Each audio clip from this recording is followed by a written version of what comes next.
ETF index mutual funds నేర్చుకుని stock మార్కెట్లో రాణించాలనుకుంటున్నారా? వెంటనే ఈ నెంబర్కి కాల్ చేయండి.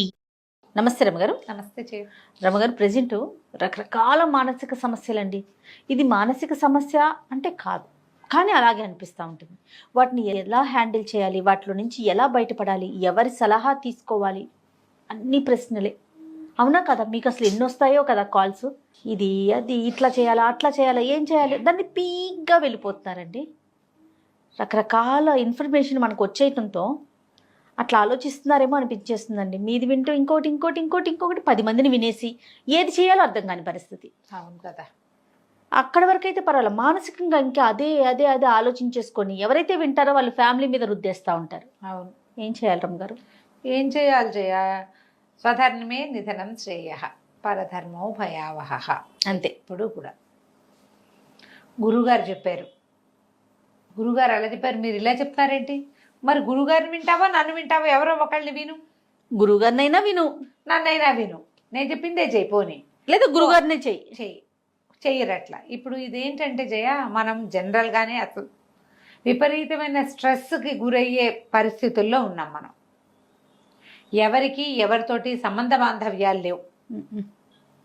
కుటుంబ సభ్యులతోటి మానసికంగా రిలేషన్స్ మెయింటైన్ చేయలేకపోతున్నాం.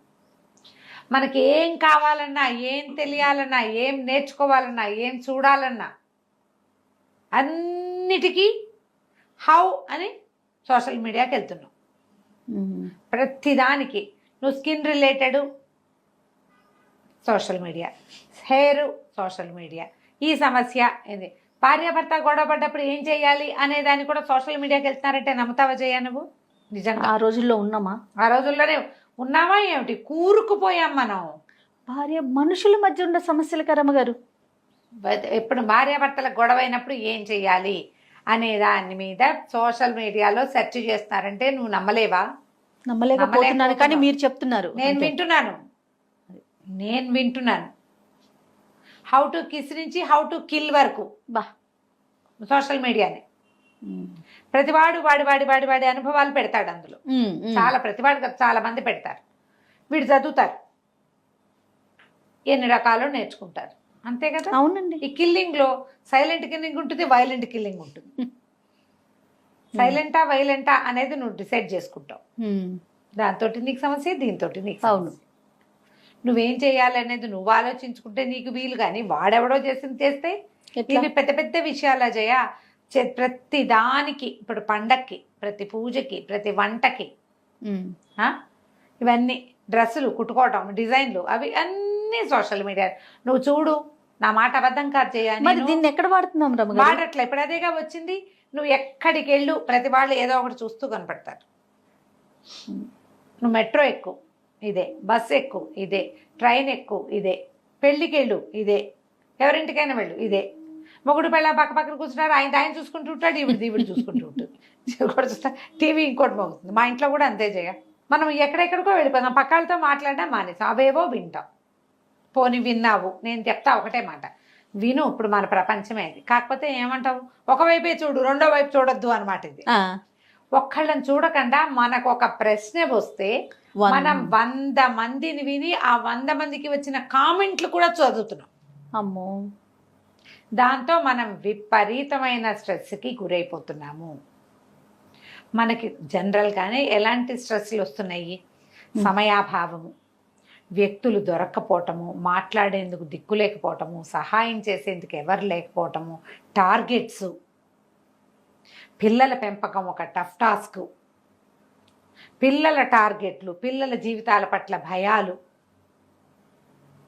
మన జాతకం పట్ల దిగులు, భయం, ఫైనాన్షియల్ స్టేటస్లో వచ్చే ఇబ్బందులు, సామాజిక పరమైన చిక్కులు, ఇవి కాకుండా ట్రాఫిక్, ఇంట్లో గ్యాడ్జెట్స్ ఉంటే వాటి వల్ల, హోమ్ అప్లయన్సెస్ ఉంటే వాటితోటి ప్రాబ్లమ్స్, వస్తువులు చెడిపోవటం, సహాయానికి ఎవరు లేకపోవటం. ఎలా ఉన్నాయి జయ? 10 గంటలకు వెళ్ళి ఆఫీస్కి వెళ్ళిపోవాలి, 8:30కి పని మనిషి రాదని తెలుస్తుంది. 1:30లో గిన్నెలు తోతావా, ఇల్లుడ్చి వాకిట్లో ముగ్గేస్తావా, దేవుడికి దీపం పెడతావా, వంట చేస్తావా, పిల్లలు బాక్సులు పెడతావా, నువ్వు ఏదైనా తినేడుస్తావా? ఏమీ లేదు. ఏం చేస్తావు? ఎంత స్ట్రెస్ అయింది చూడు నీ పని. ఇప్పుడు ఇలా మొదలు పెట్టుకుని ఆఫీసులో టార్గెట్ సాయంత్రానికి అందించేయాలి. సడన్గా ఎవరో ఒకళ్ళు పడుకుంటారు, ఓ కంప్యూటర్ పడుకుంటుంది, అయిపోయి కష్టమే కదా. మరి ఇన్ని స్ట్రెస్సుల్లో మనం ఎవరెవరి బుర్రల్లో ఉన్న చెత్తలో విని అవి కూడా మన జీవితంలోకి లాగేసుకోవాలని అనుకుంటే మనకి పిచ్చెక్కబటం ఖాయమా కాదా చెప్పు. 200% అండి. కదా, అందుకనే ఇప్పుడు విపరీతంగా సైక్రియాటిస్టులు, కౌన్సిలర్స్ బిజీగా ఉంటున్నారు. అవును. సహజంగా మానసిక సంతులన కోల్పోయి శారీరకమైన ఇబ్బందులతోటి లోపలే ఏదో తేడా వచ్చేది ఒకటైతే, ఈ బయట నుంచి మనం అంటించుకునేవి చాలా ఎక్కువ. వీటితో పాటు ఇవాళ రేపు ప్రచండంగా కనబడుతున్న ఓసిడి, రకరకాల ఓసిడీలు. ఇల్లు వాకిలి శుభ్రాలు కొందరు, చేతులు శుభ్రాలు కొందరు, బట్టలు శుభ్రాలు కొందరు, పీరియడ్ రిలేటెడ్ శుభ్రాలు కొందరు, వాష్రూమ్ శుభ్రాలు, వాష్రూమ్ల శుభ్రాలు ఇంకొందరు, పిల్లల్ని కడిగింది కడిగి పిల్లల్ని కడుగుతూ ఉంటారు. వీళ్ళ స్నానాలు వెర్రెక్కినట్టు చేస్తారు. అది ముట్టుకున్నాం, ఇది ముట్టుకున్నాం, అది తగిలింది, ఇది తగిలింది, పాపం పాపం పాపం పాపం పాపం. శుభ్రానికి పాపానికి కలిపేసుకుంటారు. అవేవో పాపాలు వస్తాయి. అక్కడి నుంచి టీవీలలో చెప్తారు. ఇలా అనాలనిపించట్లేదు కానీ అనక తప్పట్లేదు జయ. పాపం వినలేకపోతున్నానమ్మా ఈ కేసులు. నేను ఇంత బాధగా ఉందంటే నాకు. సహజమైన మరణాలతో సంబంధించిన విషయాల పట్ల భయాలు, సహజమైన పీరియడ్కి రిలేటెడ్ విషయాల పట్ల భయాలు, ఏదో ఇంట్లో ఒక పద్ధతి ఉంటే ఆ పద్ధతి పాటించేసి సరిపెట్టుకోకపోవటం, వాళ్ళెవరిదో మనకు అంటుతుంది అనుకోవటం, అదేదో మన నెత్తి మీదకి వచ్చేస్తుంది అనుకోవటం. మా ఎవరో ఫ్రెండు వాళ్ళ బాబాయ్ చనిపోయారు, మా బాబాయ్ పోయారు అని చెప్పారు. ఇప్పుడు నేను వాళ్ళ బాబాయ్ ఎవడు బాబాయ్, మా బాబాయ్ పోయాడు అని వీడు చెప్తే వీడు స్నానం చేయాలని డౌట్. అంత డెప్త్గా ఆలోచించేస్తున్నారండి. ఆ అమ్మాయి ఎవరో పీరియడ్, మా పిల్ల క్లాస్లో కూర్చున్నారు, మా పిల్ల ఇంటికి వచ్చి మమ్మల్ని తాకింది, మా ఇంట్లో బట్టలన్నీ తడిపేయాలి. అయితే ఇటైనా పీక్గా వెళ్ళిపోతున్నారు, లేదా అటైనా పీక్ వెళ్ళిపోతుంది, లేదా వదిలిపడేస్తున్నారు, ఎగురుతున్నారు, గెంతుతున్నారు. వదిలేసే వాళ్ళు దేవుడు లేదు, ఇది లేదు, శివరాత్రి లేదు, శుక్రవారం లేదు, ఆదివారం లేదు, ఎప్పుడు పడితే అప్పుడు తినేయటం, తిరిగేయటం, ఇష్టారాజ్యంగా ఉండటం, స్నానాలు లేవు, శుభ్రాలు లేవు. వీళ్ళ ఈ జనాభా పిచ్చా ఎందుకు స్నానం చెప్పతే ఏమవుతుంది అనేవాళ్ళు పెరిగిపోయారు. అవును. వెర్రెక్కినట్టు ఎవరినో ముట్టుకున్నాం కాబట్టి 100 సార్లు స్నానం చేయాలి, ఒళ్ళు కడుక్కుంటూ ఉండాలనుకునే పిచ్చిలోనూ కొంతమంది ఉంటున్నారు. రెండు అతిగానే ఉన్నాయి చూడు. ఖచ్చితంగా అండి. ఈ బ్యాలెన్స్ ఎప్పుడు నేర్చుకుంటాం మనం? ఎవరికైనా సరే ఓసిడి తీవ్రంగా నేను ఎక్కువ కడుగుతున్నాను, లేదా ఈ అమ్మాయి ఎక్కువ చేతులు కడుక్కుంటుంది, ఎక్కువ సార్లు స్నానం చేస్తుంది, శుభ్రాల గురించి ఎక్కువ మాట్లాడుతుంది అంటే ముందు సైక్రియాటిస్ట్ని చూడండి. దీని మీద అవగాహన కల్పించడం చాలా అవసరం చేయ. సమాజం సర్వనాశనం వైపుకి వెళ్ళిపోతున్నాం మనం. అవునవును. వీళ్ళతో పాటు ఈ ఓసిడిలో లేకపోతే మానసిక సమస్యలు, స్ట్రెస్ రిలేటెడ్ ఇష్యూస్ ఉన్న వాళ్ళ ఇంట్లో ఉన్న వాళ్ళకి ప్రత్యక్ష నరకం చూపిస్తారు జయ. నేను ఇదివరకు కూడా కొన్ని కేసులు చేశాను, పీరియడ్ రిలేటెడ్ ఇష్యూస్ అని చెప్పలా నేను. ఏదో అయిపోతుందని, జర్మ్స్ వచ్చేస్తాయని, జర్మ్స్ తోటి ఏదో జబ్బు వచ్చేస్తుంది. జర్మ్స్ పిచ్చి అందరికీ ఉంటుంది కదా. అవును. బ్యాక్టీరియా పిచ్చి, జర్మ్స్ పిచ్చి చాలా మందికి ఉంటుంది. ఓసిడి తోటి మామూలు శుభ్రం దగ్గర నుంచి మొదలుపెట్టి చావు వరకు వెళ్ళిపోతారు వాళ్ళు. ఈ పీరియడ్ రిలేటెడ్ ఇష్యూస్ ఏమో శుభ్రత నుంచి పాపాల వరకు వెళ్ళిపోతారు వీళ్ళు. ఓకే. శుభ్రము పాపము ఒకటి కాదుగా, శుభ్రము పుణ్యము ఒకటి కాదు. శుభ్రత అశుభ్రత, అశుచి వేరు, పాప పుణ్యాలు వేరు. ఈ రెండింటిని మిక్స్. దీని మీదే మాట్లాడటం. మన ఎవరో కూడా ఒక ఆవిడ నన్ను అడిగారు, పీరియడ్స్ కలుపుకోకపోవడం గురించి మీరు మాట్లాడండి. అవన్నీ ఎవరి చాయిస్ ప్రకారం వాళ్ళు చేసుకుంటారండి. నేను చెప్పనని చెప్పు. ఇలాంటి పెద్దవాళ్ళు చెప్పాలి, గైడెన్స్ ఇవ్వాలి. ఈ గైడెన్స్ ఇచ్చేసరికల్లా ఏమవుతుంది, ఎక్కువ. ఇప్పుడు నేను జయ నిజంగా చెప్పాలని లేదు కానీ చెప్పాల్సి వస్తుంది. 5th డే గుళ్ళోకి వెళ్ళొచ్చా, 5th డే ఉపవాసం ఉండొచ్చా, 5th డే పూజ చేయొచ్చా అని నాకు 100 మెసేజ్లు ఉన్నాయి జయ. అబద్ధం అయితే నేను అబద్ధం చెప్తాను, నా ఫోన్ నీ చేసి పెడతా చూడు. అంత ఆలోచనలో ఉన్నారు రమ్మ. మీరు ఐదో రోజు స్నానం చేసి గుళ్ళోకి వెళ్ళొచ్చు అని చెబితే పర్వాలేదా అడుగుతూనే ఉంటారు. మరి అంత ఎన్ని రోజులు మీరు ఇంట్లో ఉంటారు? లేదా మీకు అంత అనుమానంగా ఉంటే ఎందుకు అడుగుతారు? మానేసేయండి, వెళ్ళకండి. మానేయచ్చుగా. వాళ్ళు అడుగుతారు, ఇంట్లో వాళ్ళు వెళ్దామంటారు, వీళ్ళకి వెళ్ళబుద్ధిగా భయము, అడుగుతారు. ఎంత ఇబ్బంది కదా రమ్మగారు. 4వ రోజు మేము భోజనానికి వెళ్ళొచ్చా, 4వ రోజు మేము అక్కడికి వెళ్ళొచ్చా, 4 కాదు అసలు ఎక్కువగా 5. 5th డే మామూలుగా మళ్ళీ చెప్పాలి ఇక్కడ 3 days ముట్టు 3 రోజులు అని లెక్క. 3 రోజులు దేవతలకి మొక్కచ్చు అనేది ఒక సామెత కొన్ని ఊళ్ళల్లో ఉంది. 4వ రోజు పనికి వస్తుంది. ఈ 4వ రోజు కొంతమందికి హెవీ బ్లీడింగ్ ఉండొచ్చు, ఇబ్బంది ఉండొచ్చు, చీదర ఉండొచ్చు. 4వ రోజు ఇంట్లో తిరగడానికి పనికి వస్తుంది, మా లెక్క చేయం. 5వ రోజు మళ్ళీ నెత్తి మీద నీళ్ళు పోసుకోవటం. 5వ స్నానం అనేది ఒక లెక్క మాకు. మారినీళ్ళు పోసుకోవటం అంటారు మా అత్తవారి ఇళ్లలో. 4వ రోజు తలకాయ రుద్దుకుని 5వ రోజు పసుపు రాసుకుని తప్పకుండా 5వ స్నానం చేస్తాం. ఎప్పుడు కూడా మొదటి 3 రోజులు స్నానం చేయకుండా ఉన్నా కూడా, స్నానం చేయక్కర్లేదు ఏదో ఉన్నా కూడా 4-5 రోజులు తప్పకుండా స్నానం చేయాలని, 5వ రోజు స్నానం చేశాక మడికి కూడా పనికి వస్తుందని చెప్తారు.